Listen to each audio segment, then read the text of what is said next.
هنعمل سموزي كده، حاجة كده من الآخر. لما نروح نشتريه من المحلات يعني بأسعار خرافية، لا هنعمله في البيت وبطريقتين كمان، والطريقتين أحلى من بعض. عندنا هنا التوت، والتوت طلع يعني ومال السوق ما شاء الله، ويعني حاجة كده عظمة.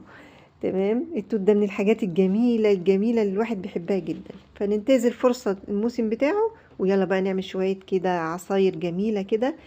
هنحط كده نفس نص الكمية. غسلته وشطفته كويس وصفيته.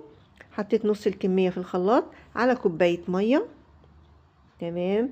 هنا عندي بقى هنا نص كوباية كريم شانتيه على نص كوباية سكر بودرة، نص ونص. حطيت بقى التلج كده عشان يعمل الفوم كده الحلو معايا. تمام كده. بسم الله ما شاء الله ولا قوة الا بالله. اللهم صل وسلم وبارك على سيدنا محمد صلى الله عليه وسلم. معلقتين من اللبن البودرة، ومعلقتين من العسل.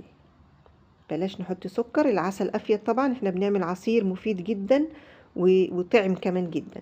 كوباية من الزبادي، ممكن استخدام زبادي جهينة او اي زبادي تاني عادي. انا استخدمت هنا الزبادي البلدي. شايفين القوام؟ بسم الله ما شاء الله، حاجة كده طعمها خرافي، تحفة. بسم الله ما شاء الله. يلا بقى نعمل الصنف التاني او النوع التاني. عندي هنا مانجا، عندي التوت بتاعي، الكمية المتبقية هحطها كده في الخلاط. هنزل كده بالتوت، وبعدين هنزل بالمانجا، وبعدين التوت معايا. حطيت هنا حوالي 3 معالق من المانجا. القطع المانجا دي احنا كنا فرزناها مع بعض، اهي نفعت دلوقتي.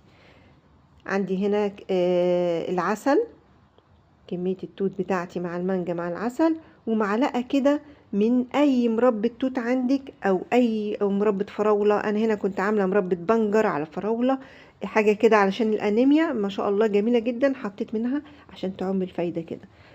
ضربتهم بقى في الخلاط مع بعض بالشكل ده. شايفين القوام؟ يا نهار ابيض يا ولاد. حتتين بقى مانجا كده من على الوش، واشربي احلى عصير والذ عصير في الدنيا. الاتنين بصراحة احلى من بعض، والاخير ده روعة. بالهنا والشفا. بحب